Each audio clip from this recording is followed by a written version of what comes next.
अच्छा भाई, अब हम आज थोड़ा सा हम कर रहे हैं ये प्रोसेस कॉस्टिंग।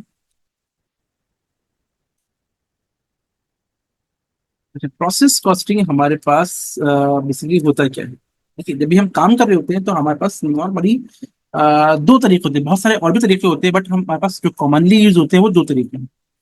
एक कहलाता है हमारे पास job order cost. Job order costing के अंदर ये होता है कि जब ऑर्डर आएगा तो हम उसी वक्त बनाएंगे और हम डिलीवर कर देंगे। इसमें फायदा ये होता है इसमें कि हमारे पास जो कॉस्ट होती है वो हमारी ज्यादा नहीं लगनी होती है, क्योंकि कंटिन्यूसली अगर मैं बनाता जाऊंगा और वो नहीं सेल हो रहे तो इन्वेंट्री पाइल अप होती जाएगी। जब इन्वेंट्री पाइल अप होगी तो एट द एंड मेरे पास जब तक वो बिकेगी नहीं, मुझे कैश में कन्वर्ट नहीं होगी, तो फायदा नहीं होगा। तो हम इससे बचने के लिए क्या करते हैं, जॉब ऑर्डर करते हैं। ऑर्डर आएगा तो बनाएंगे, ऑर्डर नहीं आएगा तो नहीं बनाएंगे। इसमें हमारा कैश होल्ड नहीं हो रहा होता। तो दूसरा तरीका होता है हमारे पास, वो कहलाता है प्रोसेस कॉस्टिंग। प्रोसेस कॉस्टिंग ये कहता है कि भाई ऑर्डर आए या ना आए, हम कंटिन्यूसली प्रोड्यूस करते जाएंगे। इसमें फायदा क्या होगा, इसमें फायदा ये होगा कि जब आप कंटिन्यूसली बनाते जाते हैं तो आपके पास कॉस्ट कम पड़नी शुरू हो जाती है, क्योंकि आप बल्क में प्रोड्यूस कर रहे होते हैं। इसमें आप ये कह रहे होते हैं कि भाई हमारा काम सिर्फ प्रोडक्शन करना है, तो हमें से कंसर्न ही नहीं है ये बिके या ना बिके। तो हम क्या कर रहे होते हैं, प्रोसेस कॉस्टिंग कर रहे होते हैं। प्रोसेस कॉस्टिंग जब हम कर रहे होते हैं तो उसमें हमारे पास चार तरह की रिक्वायरमेंट आती है। पहली रिक्वायरमेंट आती है, बल्कि हम रिवर्स ऑर्डर में चलते हैं। जो एक्चुअल हमारी रिक्वायरमेंट होती है वो होती है third, cost of goods completed. और जो फोर्थ रिक्वायरमेंट होती है वो होती है कॉस्ट ऑफ एंडिंग यूनिट्स। तो एक्चुअली और बेसिकली हम सिर्फ इंटरेस्टेड ही इन दो कॉस्ट में होते हैं कि भाई जो बनाया उसकी कॉस्ट क्या पड़ी, और जो अभी प्रोसेस में रह गया उसकी कॉस्ट क्या आ रही है। तो ये दो हमारे पास इंपॉर्टेंट होते हैं और इन्हीं दोनों पे में काम करना होता है। मगर इनको निकालने के लिए हमें कुछ और चीजें चाहिए होती है, जिसके अंदर हमें निकालना होता है पर यूनिट कॉस्ट, कि भाई एक यूनिट कितने का पड़ रहा है। जब हम निकालेंगे इसके लिए हमें पर यूनिट कॉस्ट निकालना पड़ता है। और पर यूनिट कॉस्ट निकालने के लिए हमें एक और चीज निकालनी पड़ती है, जो कहता है ईपीयू। ईपीयू का मतलब इक्विवेलेंट प्रोडक्शन यूनिट।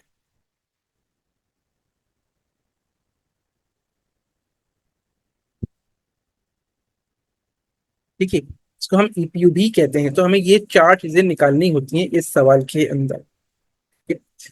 अच्छा भाई, अब हमारे पास जब भी हम कोई कैलकुलेशन, कोई वैल्यू कुछ भी हम कैलकुलेट कर रहे होते हैं, इन्वेंट्री की बात कर रहे होते हैं, तो हमारे पास इन्वेंट्री तीन तरह की होती है। एक यूज कर रही होती है फीफो। फीफो का मतलब first in first out. First in first out, जो पहले आएगा वो पहले जाएगा। दैट मीन्स कि जो बिगिनिंग होगी पहले वो बनेगी। ये दूसरा हमारे पास मेथड होता है एवरेज मेथड। इसमें हम कहते हैं भाई सबको मिला लो और एक ही मेथड बना लो, सबका एवरेज निकाल लो। तो पहले बात की कहानी खत्म हो गई। और तीसरा कहता है हमारे पास LIFO, last in first out. जो आखिर में आएगा पहले वो जाएगा। ठीक है। बट अब हमारे पास जो आईएफआरएस है और यूएस गैप है, दोनों ने लीफो को खत्म कर दिया है। तो अब हमारे पास सिर्फ दो ही मेथड है, फीफो और एवरेज मेथड है। आई होप कि यहाँ तक क्लियर होगा। तो हम निकालते हैं पहले ईपीयू। ईपीयू होता क्या है? ईपीयू का मतलब होता है equivalent production unit. Equivalent production unit. ये प्रोडक्शन यूनिट तो समझ में आता है, ये इक्विवेलेंट का मतलब क्या है? इक्विवेलेंट का मतलब है कि अगर हमारे पास कोई इनकम्प्लीट जॉब है या इनकम्प्लीट काम है या कोई भी इनकम्प्लीट है, तो वो कितने इक्विवेलेंट के बराबर होगा। मसलन आपको मिलते हैं 6 असाइनमेंट, एक वीक में आपको सबमिट करना है। आपने एक असाइनमेंट स्टार्ट किया, फिर ख्याल आया नहीं दूसरे वाले ज्यादा इंपॉर्टेंट है, दूसरे वाले स्टार्ट किया, फिर आपने कहा नहीं तीसरा वाला जो है थोड़ा आसान है, पहले इसको कर लेते हैं। उस पर काम ने शुरू किया, फिर आपने कहा नहीं ये ज्यादा टाइम टेकिंग है, जो छोटा है पहले उस पर कर लेते हैं। आपने एक एक करके सब पे अलग अलग काम किया है। एट द एंड उन 6 में से आप सिर्फ एक कंप्लीट कर, समझ लो कि दो कंप्लीट कर पाए और बाकी चार आपने आधे आधे कर लिए। दैट मीन्स कि आपने दो कंप्लीट किए और 4 जो वो इनकम्प्लीट हैं या पार्शियल कंप्लीट हैं। 50% आपने कंप्लीट कर लिए हैं। जब आप सबमिट कराएंगे तो आपसे कहा क्या रहेगा, भाई आपने कितने कंप्लीट किए? 2। कितने सबमिट किए? 2, क्योंकि 2 ही कंप्लीट हुए। बाकी 4 क्या, 4 उन 4 पे मेहनत नहीं लगी? मेहनत तो लगी है। टाइम नहीं लगा? टाइम भी लगा है। तो क्या उनको कंसिडर नहीं करना चाहिए? तो हम यही कह रहे होते हैं कि भाई इनकम्प्लीट को अगर हम कंप्लीट के बराबर काउंट करें तो कितने बनेंगे? 4 50% का मतलब है कि ऑलमोस्ट 2 के बराबर, कंप्लीट के बराबर काम किया होगा। यानी कि हमने 2 कंप्लीट और 4 इनकम्प्लीट इक्वलेंट टू 4 कंप्लीट के बराबर मैंने काम किया होगा। 4 इनकम्प्लीट का मतलब 4 मल्टीप्लाई बाय 50% जो मैंने कंप्लीट किया है। अगर देखा जाए तो कितना बन गया ये बन गया 2। यानी कि 4 इनकम्प्लीट बराबर हैं 2 कंप्लीट के। तो ये होता है ईपीयू कि हम इनकम्प्लीट को कन्वर्ट कर लेते हैं कंप्लीट के इक्विवेलेंट पे। इक्विवेलेंट प्रोडक्शन यूनिट के ऑल्दो वो इनकम्प्लीट है बट उस पर कॉस्ट लगी होगी। अगर कॉस्ट लगी है तो कितनी लगी है, वो ईपीयू है। ठीक है। तो पहली रिक्वायरमेंट हमारे पास क्या है, ईपीयू निकालते हैं। ईपीयू निकालने के लिए हमें सवाल देखते हैं। सवाल हमें कह रहा है कि अभी हमारे पास क्या है, हमारे पास वॉचेस बना रहे हैं हम। ठीक है। बिगनिंग के अंदर हमारे पास मई 1 के अंदर 80 वॉचेस हम में काम कर रहे थे जो कि इनकम्प्लीट है। और उसके बारे में बता रहे हैं कि हमारे पास मटेरियल 90% लग चुका था और कन्वर्जन यानी कि मटेरियल लेबर और ओवरहेड वो 40% लग चुकी थी। उसके बाद फिर हमने मई 12 के अंदर मजीद 500 पे काम स्टार्ट कर दिया। At the end of the May हमारे पास 460 हमने वॉचेस कंप्लीट कर ली। ठीक है। और एंडिंग में अभी भी 120 वॉचेस पड़ी हुई हैं जो कि हमारे पास इस पे 60% मटेरियल लग चुका है और कन्वर्जन 30% लग चुकी है। ठीक है। तो ये हमें डेटा दे रहा है यूनिट्स के अकॉर्डिंगली। अब जो बिगनिंग पे काम हुआ है उसमें जो मटेरियल लगा है वो इतने का लगा है, कन्वर्जन जो लगी वो इतने की लगी। इसी तरह से जो ड्यूरिंग द ईयर हमने जो पीरियड पे हमने जो मजीद मटेरियल लेबर लगाई है उसमें मटेरियल लगा है इतने का और कन्वर्जन लगी है इतने की। अब हमें ये कंप्लीट बताना है कि भाई कितनी कॉस्ट लगी है। ठीक है। तो स्टार्ट करते हैं। पहले ईपीयू से पहले हम निकालते हैं कि कितना हुआ। पहले हमारे पास बिगनिंग कितने हैं, हमारे पास 80 यूनिट्स। बिगनिंग यूनिट्स वो है 80। उसके बाद हमने स्टार्टेड या इन प्रोसेस में कितने डाले? हमने डाले हैं 500 यूनिट्स मजीद प्रोसेस में डाले।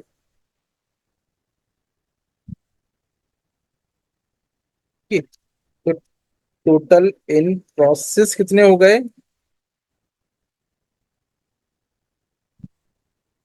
हो गए हमारे पास 580 यूनिट्स इन प्रोसेस में हो गए। अब इसमें से हमारे पास लेस हमने कंप्लीट कितने कर लिए? 460 कंप्लीट कर लिए। 400 कंप्लीट। 460 अगर हम माइनस कर दें तो क्या निकल आएगा हमारे पास? हमारे पास एंडिंग निकल आएगा। तो अगर हमें एंडिंग दिया हुआ है, एंडिंग दिया हुआ है तो हम कंप्लीटेड निकाल सकते हैं और अगर कंप्लीटेड दिया हुआ है तो एंडिंग निकाल सकते हैं। अगर हम यहाँ पे एंडिंग माइनस करते तो कंप्लीटेड निकल आता, कंप्लीट माइनस करते तो एंडिंग निकल आता। एंडिंग निकलते हैं 120 यूनिट। यहाँ पे हमें 120 यूनिट निकाल के दिए हुए हैं, वो निकाल के देता या ना देता हम खुद निकाल सकते थे। 120 यूनिट हमारे पास सेम आ रहे हैं। ठीक है। ये तो हमने निकाल दिया। अब ईपीयू निकालते हैं। हमने क्या भाई, कंप्लीटेड मटेरियल और कन्वर्जन। ठीक है। कंप्लीटेड कितने यूनिट्स कंप्लीट किए हमने? हमने किए हैं, कंप्लीटेड किए 460। हमने कंप्लीट किए हैं 460 यूनिट। मटेरियल भी 460 पे लगा है और कन्वर्जन भी 460 पे ही लगी। 460 कंप्लीटेड हैं। अब इसके अंदर हमारे पास बिगिनिंग वाले भी शामिल हैं इस 460 में। इसका मतलब क्या है कि 80, पहले हमने 80 वाले इसके अंदर कंप्लीट किए होंगे बट क्या 80 पूरे के पूरे अभी कंप्लीट किए? नहीं, ये पार्शियली पहले से कंप्लीटेड थे। मटेरियल और कन्वर्जन। हमारे पास क्या बता रहे हैं, वो बता रहे हैं कि 90% मटेरियल पहले से लग चुका था। तो भाई जब 90% पहले से लग चुका था, तो अभी कितना काम हुआ होगा? खाली 10%। जबकि यहाँ पे मैंने पूरा का पूरा लिया हुआ है बिगनिंग। मुझे क्या करना चाहिए? मैं वो माइनस कर दूं। प्लस टू बिगनिंग की यूनिट्स कितने थे? 80 यूनिट से मल्टीप्लाई बाय कितना परसेंट? 90% पहले से काम हो गया था। ठीक है। और फिर मैं क्या कर दूं, इसको मैं सब्ट्रैक्ट करता हूँ। इस तरह से कन्वर्जन कितना था हमारे पास? हमारे पास है 80 यूनिट्स। और ये कितने परसेंट कंप्लीट हो गए थे? ये कंप्लीट थे, 40% कंप्लीट थे। इसको भी मैं क्या करूं, ऐसे ही माइनस कर। ठीक है। तो ये काम जो मैंने अभी नहीं किया, तो मैंने उसको माइनस कर दिया है। और ये सॉरी, ये ऐड नहीं है, ये लेस है। इसी तरह से ऐड कर लेंगे कौन सा? एंडिंग। क्योंकि एंडिंग में काम हमने अभी किया है। एंडिंग में काम हमने इसी पीरियड में किया है। मटेरियल और कन्वर्टर। एंडिंग कितना है भाई हमारे पास? एंडिंग की यूनिट से 120। और इस पे हमने कितना काम किया है? एंडिंग पे हमने काम किया मटेरियल पे 60% और कन्वर्जन पे 30%। तो ये 60% ये हमने काम अभी किया है। और एंडिंग पे हमने 30% काम अभी किया है। तो अगर हम टोटल कर लें,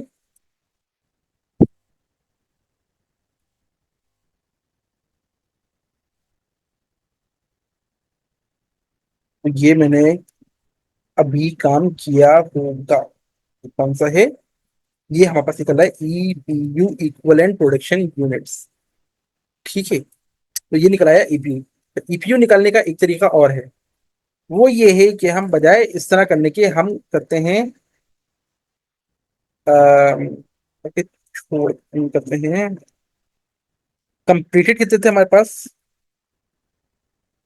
कंप्लीटेड से हमारे पास 460। ये 460 हमने अभी कंप्लीट किए हैं। अगर इस 460 में से मैं बिगिनिंग माइनस कर दूं, बिगिनिंग को माइनस कर दूं, तो ये क्या निकल आएगा? ये निकल आएगा started and completed. Start and complete का मतलब ये है कि अभी शुरू भी किया और अभी कंप्लीट भी किया। ये पूरे के पूरे 380 वो यूनिट से जो इस पीरियड में स्टार्ट हुआ और इस पीरियड में ही एंड हुए। तो ईपीयू निकालने का दूसरा तरीका है, वो क्या है? हम यहाँ पे कंप्लीटेड नहीं लेते, हम लेते हैं स्टार्टेड एंड कंप्लीटेड।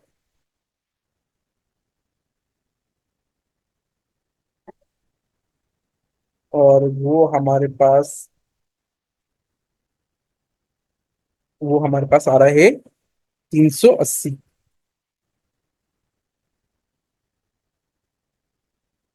ठीक है। इसके बाद हमने कुछ काम अभी क्या होगा बिगनिंग पे?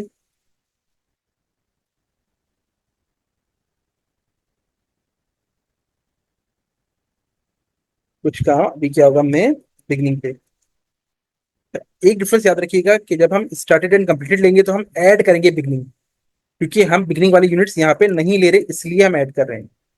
और जब हम यहाँ पे कंप्लीटेड स्टार्ट करेंगे तो हम यहाँ लेस करेंगे, क्योंकि बिगनिंग इसके अंदर ऑलरेडी शामिल है। तो जो काम अभी नहीं किया वो हमने माइनस किया है। और यहाँ पे हमने स्टार्ट कंप्लीट के अंदर बिगनिंग वाला लिया ही नहीं है, तो हमने जो काम अभी किया उसको ऐड करेंगे। ठीक है। बिगनिंग कितने थे हमारे पास? हमारे पास थे 80 यूनिट्स। मल्टीप्लाई बाय कितना परसेंट था? 90% काम पहले से हुआ था। तो अभी हमने कितना किया होगा? अभी हमने 10% काम किया होगा। ठीक है। कन्वर्जन हमारे पास 80 यूनिट्स का हमने किया था, 40% हमने पहले से किया हुआ है। तो 60% हमने ये अभी काम किया होगा। ठीक है। अच्छा, अभी ऐसे ही हमारे पास एंडिंग, एंडिंग के सारा सारा हुआ ही अभी है। एंडिंग कितना है हमारे पास? एंडिंग है हमारे पास 120 यूनिट। इस पे कितना किया है? 60% हमने मटेरियल लगा लिया है। ये पूरा काम हुआ ही अभी है, तो हम पूरा पूरा ये ऐड कर रहे हैं ऐसे ही। और कन्वर्जन हमारे पास कितना है?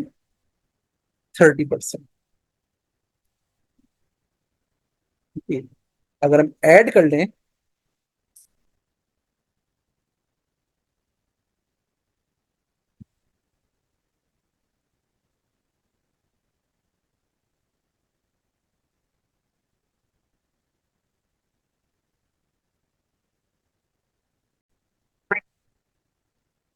इसके अंदर हमसे एक मिस्टेक हुई, वो ये था कि इसके अंदर हमारे पास ये 36 ऐड करना रह गया था। तो अगर हम देखें तो हमारे पास 460 और 464 आ रहा है। तो अगर हम दूसरे मेथड से भी करें तो भी हमारे पास आंसर सेम ही आएगा। फर्क क्या है दोनों में? फर्क ये है हमारे पास इसके अंदर, अगर हम बिगनिंग को लेस करते तो हम ये स्टार्ट करेंगे कंप्लीटेड से।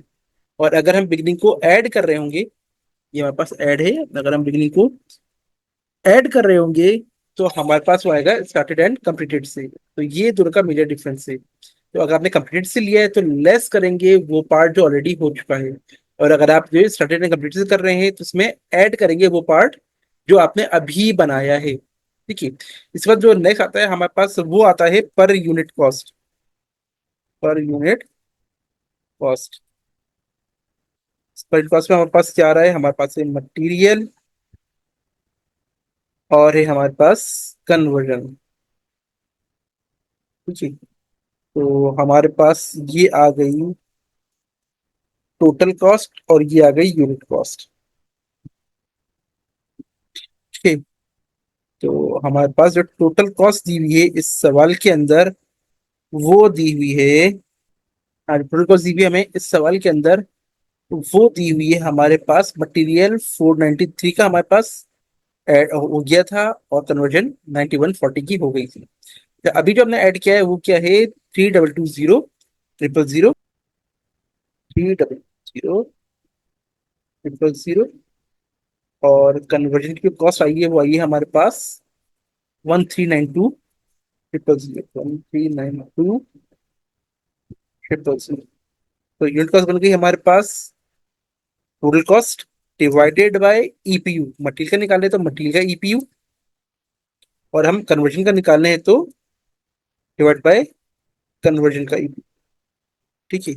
तो अगर हम इसका टोटल कितनी कॉस्ट बन गई, तो हमारे पास पर यूनिट जो कॉस्ट आ रही होगी वो आ रही होगी $10,000 आ रही है। ठीक है। ये टोटल कॉस्ट आ रही है हमारे पास पर यूनिट के ऊपर। ठीक है। तो पहली रिक्वायरमेंट हमारे पास ईपी वाली हो गई है, दूसरी पर यूनिट की हमने निकाल ली है। अब आते हैं नेक्स्ट, अब हमें क्या निकालना है? हम निकालना है cost of goods completed. Cost of goods completed. Completed के अंदर हमारे पास दो पार्ट है, एक वो पार्ट जो हमने अभी किया है और एक वो पार्ट जो हमारे पास पहले से ही कंप्लीटेड था।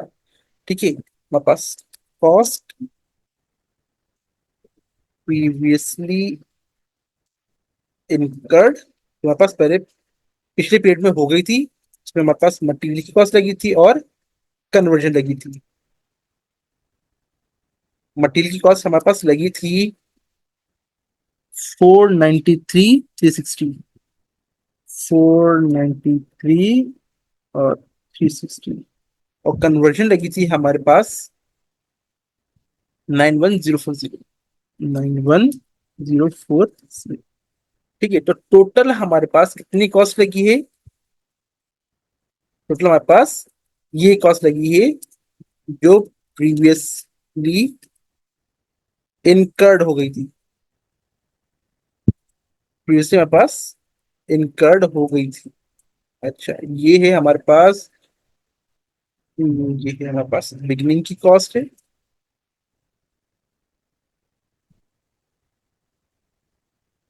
बिगिनिंग कॉस्ट हमारे पास दो पार्ट में है, एक जो प्रीवियसली हुई है और हमारे पास एक जो अभी ऐड हुई है, कॉस्ट एडेड। ठीक है। हमने मजीद कॉस्ट ऐड की है, कितनी लगाई होगी? हमने लगाया है मटेरियल और कन्वर्जन। ठीक है। मटेरियल हमने कितना लगाया है? हमने लगाया है भाई, बिगिनिंग के हमारे पास कितने थे? 80 यूनिट से मल्टीप्लाई बाय बिगिनिंग हमारे पास कितना कंप्लीट था? बिगनिंग हमारे पास कंप्लीटेड था 90%, तो दैट मीन्स कि हमने बिगनिंग के 10% मजीद लगाया होगा। बाय बाय 10%, और पर यूनिट उसकी कॉस्ट है हमारे पास मटेरियल की, वो आ रही है 7,000।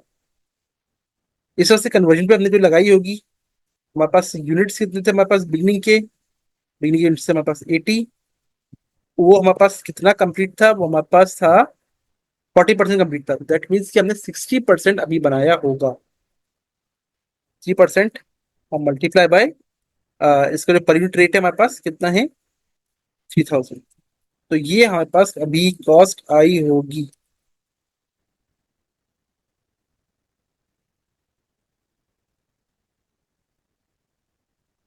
ठीक है, ये कौन सा हमारे पास कॉस्ट एडिट है। तो अगर हमारे पास टोटल बिगिनिंग की कॉस्ट की बात करें, तो हमारे पास अभी वाली और प्रीवियस वाली ये दोनों को ऐड कर लें, तो यहाँ पास ये निकली होगी हमारे पास बिगिनिंग की कॉस्ट आ रही होगी। ठीक है। इसके अलावा हमारे पास कॉस्ट क्या है, कॉस्ट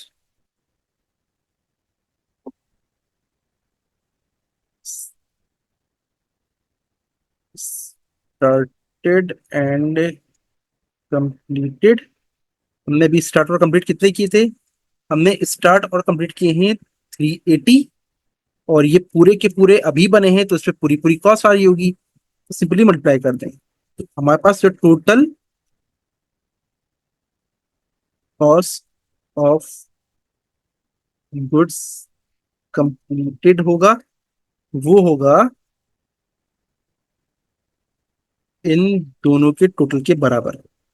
तो ये हमारे पास आ गया कॉस्ट ऑफ गुड्स कंप्लीटेड, जो हमारे पास हमने गुड्स कंप्लीट किए उनकी कॉस्ट, क्योंकि रिक्वायरमेंट मंथ हमारे पास 3 थी। ठीक है। अच्छा, अब रहेगी हमारे पास कॉस्ट ऑफ एंडिंग। तो एंडिंग कैसे निकलेगा, निकलता भाई कॉस्ट ऑफ, यहाँ निकाल लेते हैं, कॉस्ट ऑफ एंडिंग यूनिट्स। अच्छा, हमारे पास क्या थे, मटेरियल एंडिंग पड़ा हुआ है और कन्वर्जन लगी हुई है।